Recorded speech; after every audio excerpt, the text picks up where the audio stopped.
tried to, during the commercial break, go find out. I know I've still got the old Base Trade TV map intro somewhere on the computer, but it's been a while since we've needed Deadwing and such, so I failed at loading that in time.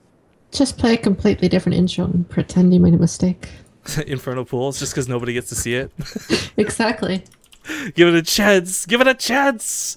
But all right, it's a best of 5 finals here for the Go for StarCraft monthly finals. Of course, the reason we're playing on Deadwing, and we may see some other old maps, is because these are the finals from March.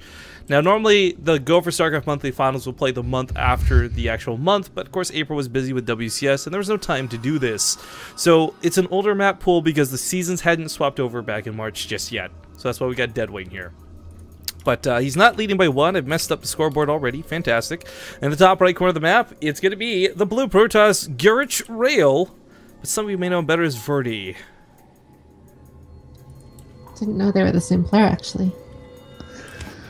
Spawning in the bottom right of the map, we have the red Zerg from Team Liquid. It is Snoot from Norway, I think. Norwegia. Norwegia, exactly. I can't remember what we were casting. I think it was like they had like this Norwegian finals, him versus Targo, a while ago. And I said Norwegia by total accident, and I've just decided to stick with it ever since. It sounds cooler. Sure, they've played against each other like 20 times in finals over there. Yeah. Oh man, that's the best of the best, right? It's like anything Canadian. You're expecting to see either Scarlet or Masa, or it's the same customers per region. Exactly. Or can't forget Kane and Huck. Yeah, Kane, of course, and Huck is like he's like 1 foot in America, 1 foot in Canada. Okay. That guy. Actually, I really, even though I didn't get to cast it, I really enjoyed Nation Wars last year. I kind of hope they do another one of those. It's just kind of fun to get on the Canadian hype train. Oh god, I lost a Maker, Turax, Pulls, SCVs. Sad life. So we see a gateway at the Natural and 2 pylons. Yeah, actually, what I was going to say, I don't know how much you've played against Verdi or not, but we've actually been casting him a little bit lately, be it through Go for StarCrafts or other, and I don't know, he's been playing kind of all in lately. Not to say that that's his only build style, but it's what it feels like. I haven't played against him at all. I actually don't know what he plays like, so yeah, all inning. I guess that's not too gas, unexpected from a Protoss 7 player. gates, you know, those dirty builds. Yes, those dirty builds. I actually have experience with those dirty builds. What, as playing as Protoss? Exactly. So that's what you do? You're just like, you know what, I want to blow up some steam, I'm just going to play the dirtiest off race I possibly can. Works in tournaments too. All right, yeah. I remember the funniest thing, I remember I asked you about this too. After you did that, for the next, like, I don't know, 4 or 5 tournaments, everyone's like, will she off race? Let's check the handbooks. And you're like, I just did it 1 time. I don't know, everyone's like so obsessed with it. I actually did it in the WCS qualifiers, and I won a match with Protoss. Oh, when was that? For this season, or? No, it was a long time ago. It was the season after of that MLG. But the first game I lost, and I realized I couldn't switch races between games. So I was stuck playing Protoss, and I had to beat the Zerg player. I like the dynamic shift of it, though. I mean, I think there's very few players who can probably play competitive off-race, mostly limited to Koreans for the most part, but I thought it was kind of cool. It's like pulling out a secret weapon, you know? It was my first live event, too, so it's kind of cool that you did it there. I'm just saying. Good memory for me. I actually got like high GM with Protoss in a week before after I did that, just to see what it would be like. Nice. But then when I tried to play tournaments with Protoss, I always got nervous, so I decided to stick with Zerg for the time being. 4 gates or 5 gates? I don't know. Well, there's 2 gates so far in Chrono Boost. 3 gates, 4 gates. Yeah, it's mostly, of course, the Chrono going to the Cybercore that everyone's got to look for. And as Snoot comes back up here, he's going to just barely miss it. 5 gates. Oh, there we go. That's a big tell right there. Even just seeing 1, like, you got to know that this person's dedicating a little bit more. And now Snoot can know, okay, I can't keep droning. Got to get those roaches. Got to get those lings. 7 gate.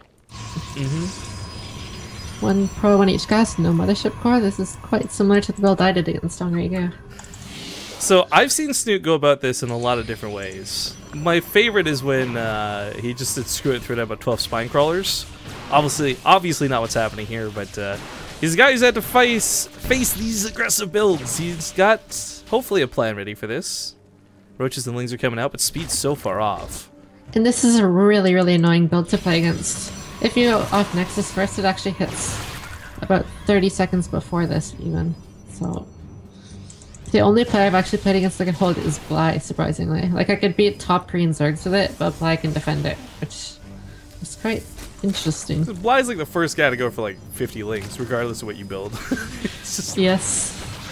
But Jones are going to get pulled in the mix. It's a little bit worrisome, but with good control, he won't have to lose too many.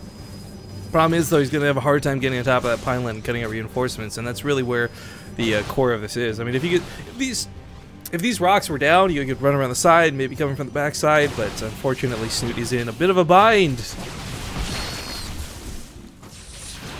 Well, I guess the good thing is the Zealots are on the wrong side of the Stalkers right now, but speed finishes up for the Lings. And the thing with this build is you usually actually have more workers than the Zerg, so you can just wait. And if you just wait and try and pick off units of the Stalkers, kill the third, basically this surround's really nice, though. Holds the Stalkers in place, no getting away from this.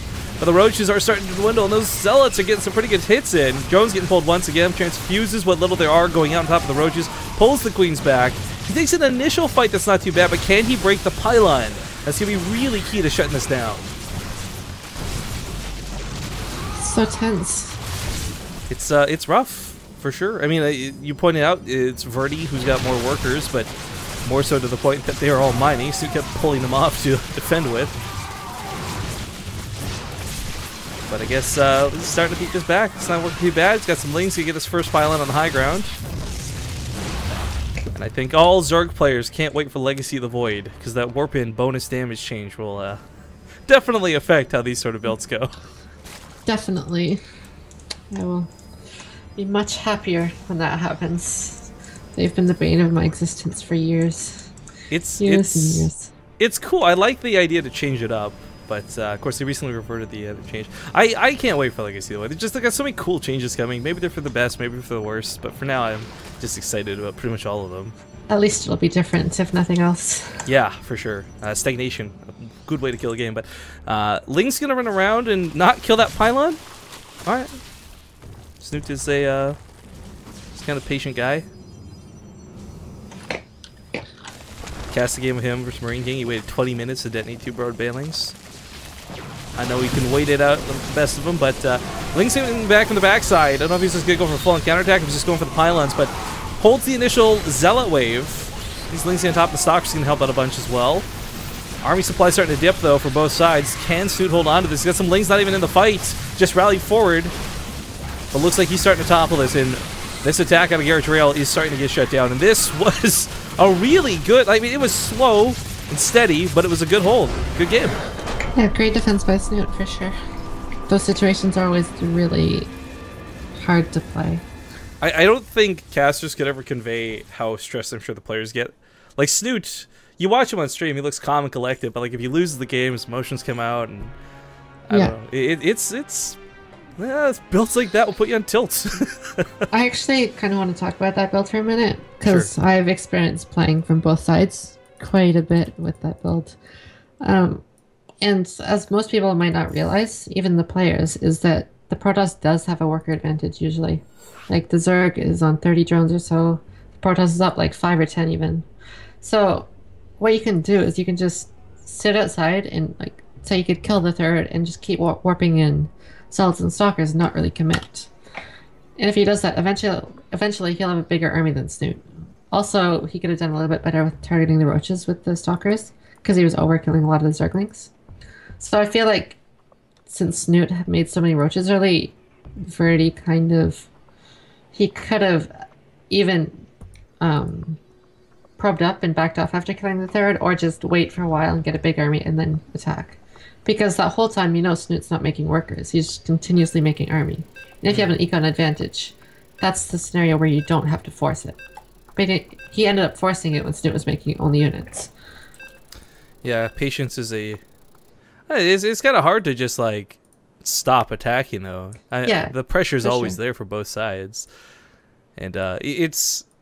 I feel like tunnel vision is something that you just can't describe to somebody who's never experienced Exactly. And I think I probably am a little more confident during that build because I've played from the Zerg side and the Protoss side.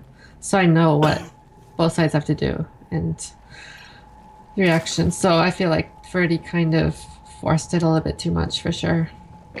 Well, we find ourselves in map number 2, ladies and gentlemen. I'm Rifkin, Cassim Scarlet, if you couldn't figure that out by now. We are in the finals and leading 1-0.